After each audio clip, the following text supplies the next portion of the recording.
So if you guys don't know who I am, my name is Caleb Schulke. Over the last 7 years, I built 5 different businesses across 4 different industries and was able to get a shit ton of experience, which I'm about to share with you guys now, about how entrepreneurship actually works in the flesh instead of what's just painted out to you on social media. And with that said, this video is gonna do something that other people fail to do a lot of times on social media.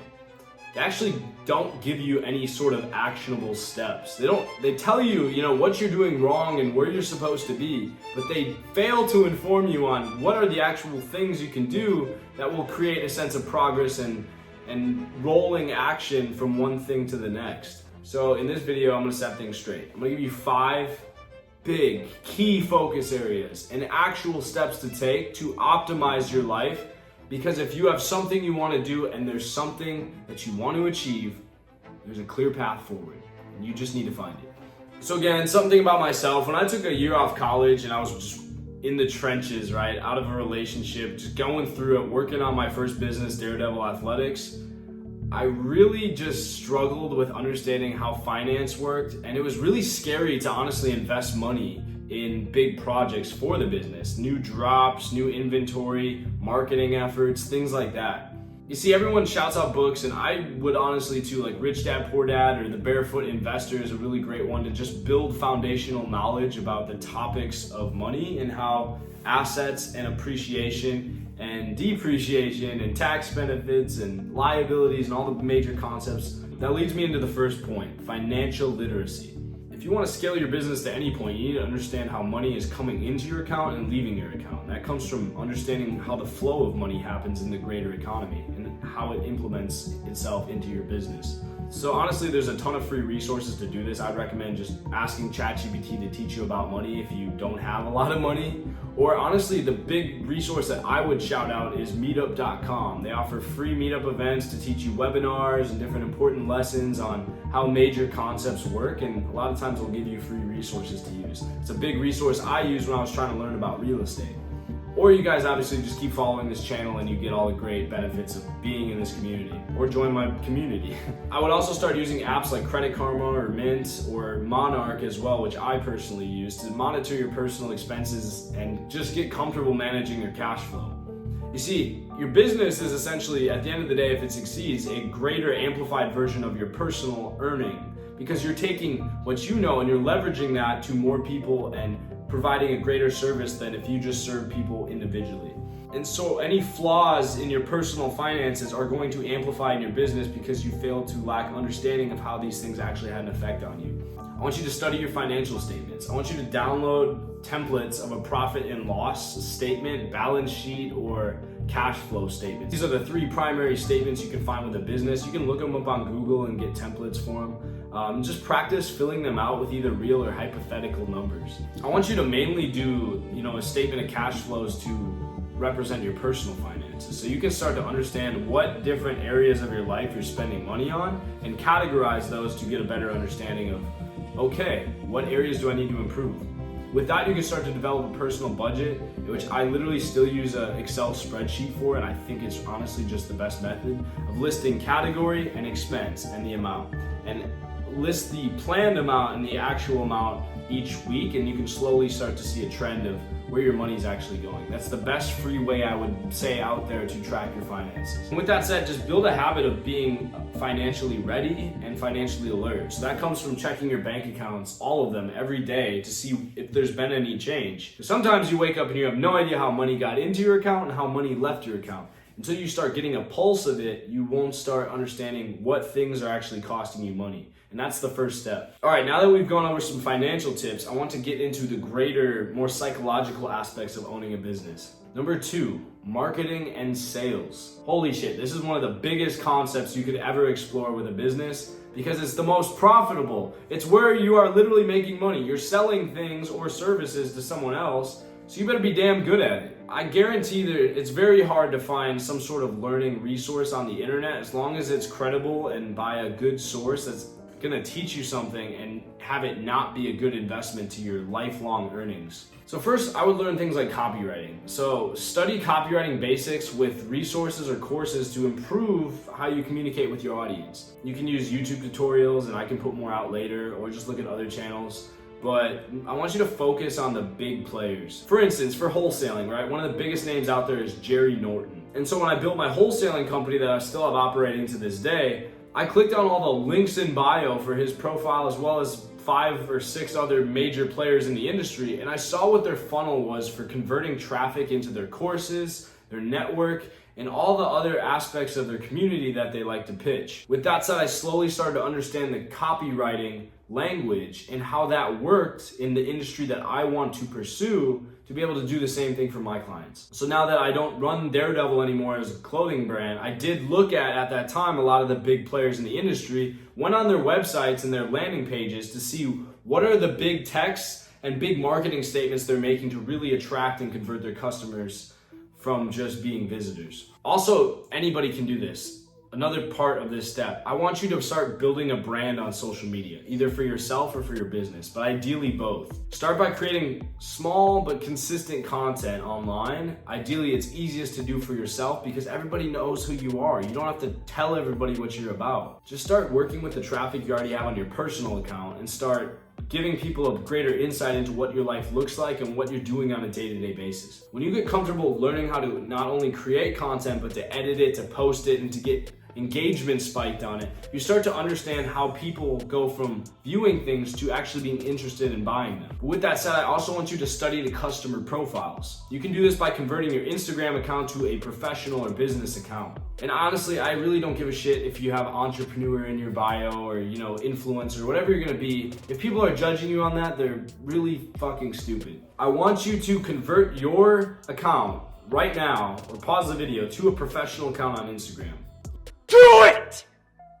Even if you don't have a service or you're not that person. Because what that allows you to do is it gives you insights and data on who's viewing your account and how often they're viewing your posts, as well as what posts are doing the best on your page. That doesn't come from just having a normal consumerist Instagram or Facebook account. When you start having the data and trends to look at, you can start getting an understanding of what do I need to do to connect more with these people and how can I bring more people into that close friend group. Because that close friend group are the people that associate most with the content you're posting are the ones that will at the end of the day be paying for your service. So if you're developing an Instagram or a page specifically for your business too, I want you to start running small ad campaigns. And I want you to understand that this is money you're probably just gonna be wasting originally. Just take $10 to $50 a month, right? Just something small and slowly start putting out videos of yourself talking about your product because it doesn't require any effort other than you and a camera.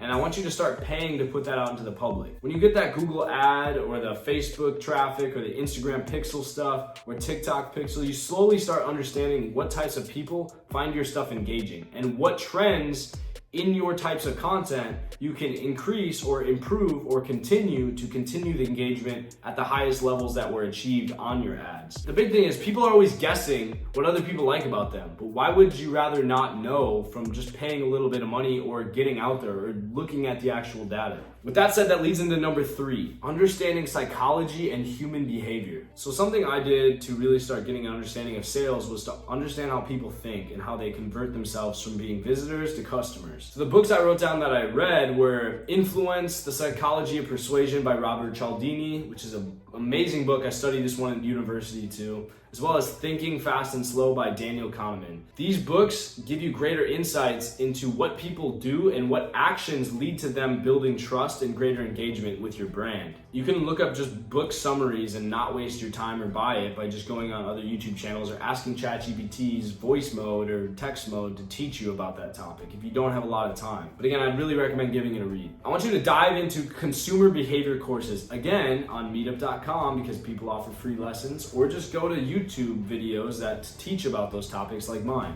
Another thing I want you to do is understand how pricing works. This was big when I had a bunch of e-commerce businesses and eventually translated into Daredevil and some of the other brands I worked with. People put a huge psychological effect on the way that the number of the price is structured. And sure, each number is technically different, but if you're charging $14 or $13.95, you're essentially still charging $14. But the way you present $14 even versus $13.95 has a different psychological effect on how people view your product. That also matters if you look at my last video about the psychology of understanding how and when you pay for your service. Do you pay up front and do you have to take the negative effect of giving your money away before you even get value? Or would you rather give someone value first and then charge them, but have to follow up more? These are things I, again, broke down previously and we focus on in our community, but they teach you how to get a better understanding of what your customer is looking for versus the competition in the market, and what you can offer even in those slight subtle ways to increase your competitive advantage. Finally, I want you to just improve your communication. Literally, even if you never posted online, start a YouTube channel like this, or just start recording yourself in front of the camera, teaching about your product or service. At the worst, you'll never post it and you'll have a good understanding into what your product or service actually does, because you start to talk it over and figure out all the kinks with your current availability. But at the best, you do start posting those videos, you start getting more traffic, and you already have pre-recorded content to boost your profile with. When you start developing good habits of communication and workflow and psychology, and you start running ads that are actually starting to bring in more and more people, then you start to get a better analysis of those systems that you have in place and can start making decisions based on that. That leads us into number 4, systems and processes. What are some ways you can actually improve the systems of your business to start converting people into customers? Well, if you're on my channel and you know what we do, and you're in my community where we help people essentially start from having damn near next to nothing or even below nothing, and they're struggling in many areas of their life, to having a successful business. A lot of times we're not really looking at, higher level data analytics or workflow processes or things like that until you've actually started to achieve results. So this is more for my graduate students of that community, or people that are looking to earn more from their business. Something I had to do with my clothing brand was I really had to start focusing on the greater strategic effects. In the military, we break things down into 3 levels. You have tactical, which is essentially how am I going to get out of this gunfight or handle the day-to-day problems. Operational is the next level, which is more mid-level projects. How am I going to handle the fall sale or the fall drop? How am I going to restock for my spring inventory? How do you make decisions that affect the day-to-day but on a slightly larger basis? And then strategic is your final level. Where is my brand going as a whole? Where do I see my 5-year to 10-year vision of this enterprise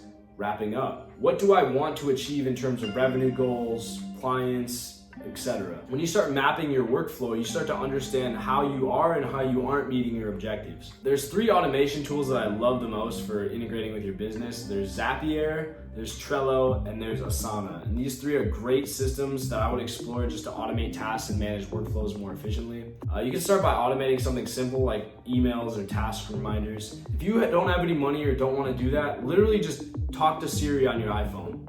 Say, set a reminder for 7 a.m. tomorrow to get me to the gym. And then when you slowly start to make more money, you can slowly start to invest in these more in-depth resources. But for now, don't worry about it. The important thing is to just understand how you can start to plan out your days better and get better resources aligned for that. The next big thing, part 4, I want you to understand is delegation. The people that make the most money don't do it alone or have their own brand. It may look like I run this channel, but there's a lot of people involved with editing and video creation and promotion and things like that behind the scenes that you guys will never see. They do a lot of work for me, but I couldn't do it alone. And although I had to start alone and work on the computer and just edit everything that I have, and I still do a lot of that to this day, there's still people that help me out so I can actually have the time to do this for you and have this greater impact. Just start by hiring one person. Find a workflow topic in your business if you're at this level, right, and you're already making money, that you can improve, that takes up the most time. But also this should be something that you actually have the availability to teach someone. If you're a coach, you can't teach an employee your entire mindset and have them be you. You still need to do that. But what you can do is have them do outreach and responding to DMs on Instagram and things like that to optimize your performance. What I want you to do is do 30-day studies. I want you to give someone a trial run or pay them for a month's work.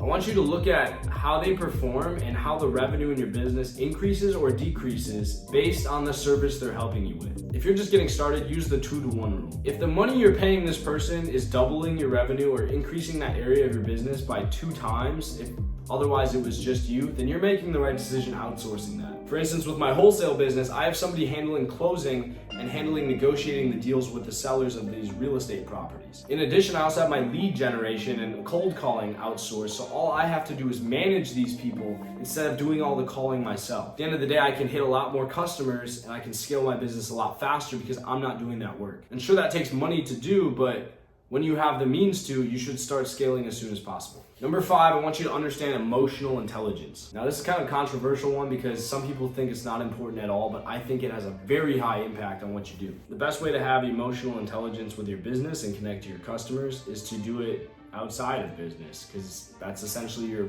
constant practice. If you're bad at connecting with people and you suck at having conversations or keeping up to date with what's going on in others' lives, that's okay, but it can always be improved. And when you start improving that area, you're slowly going to start seeing better results for the clients you work with on your business. Spend 5 to 10 minutes each day reflecting on your emotions. Write down moments of stress, frustration, happiness, and analyze why you felt that way. Or just think about it. I have a journal that I keep on my desk, ironically not right now because I'm filming this video, that I like to write down any just additional nonsense or BS that goes through my head when I'm working on the computer here. That way I get it out of my head and I can think about it later, and I can focus on those personal problems or things like that when I have the time. I want you to also practice mindfulness. Incorporate like 5 to 10 minutes each day to use an app like Calm or Headspace to just get recentered with what's going on in your life. A lot of times, a problem I had was I focused too much on my future, when if I would have just optimized things I was doing that day, or the next few days, I would have seen crazy results and it wouldn't have even mattered what I had planned. Instead, I struggled to meet my goals initially, and I could barely perform to the level I wanted to because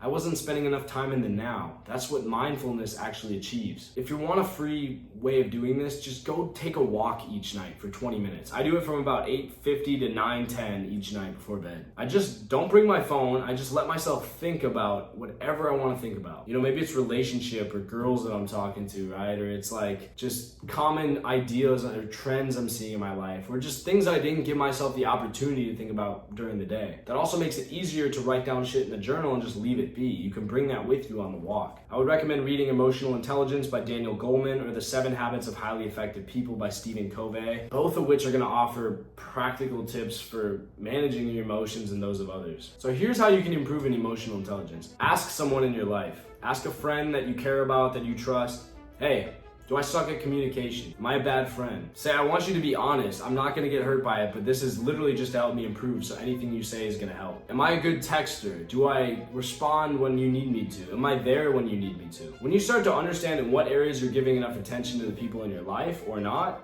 you can understand how you're giving your customers more or less attention, because again, these lessons translate. Wow, it's like a business is reliant on the person that runs it, and that person is never perfect and has flaws. So if you understand the flaws of that person and fix them, your business will be fixed. That's essentially the point of this video. Those are the 5 main lessons I want to translate into my knowledge going on to you guys as you pursue your first ventures here. And I want you to start thinking about the areas of your life you can improve to. Again, we have mental, spiritual, financial, and physical, and those are the 4 main facets we focus in our community that again is in the description of this video, and it's completely free.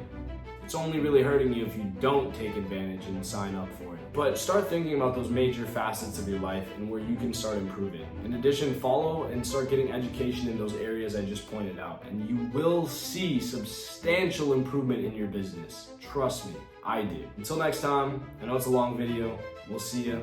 Let me know if you have any questions or comments. I will personally try to respond. Take care.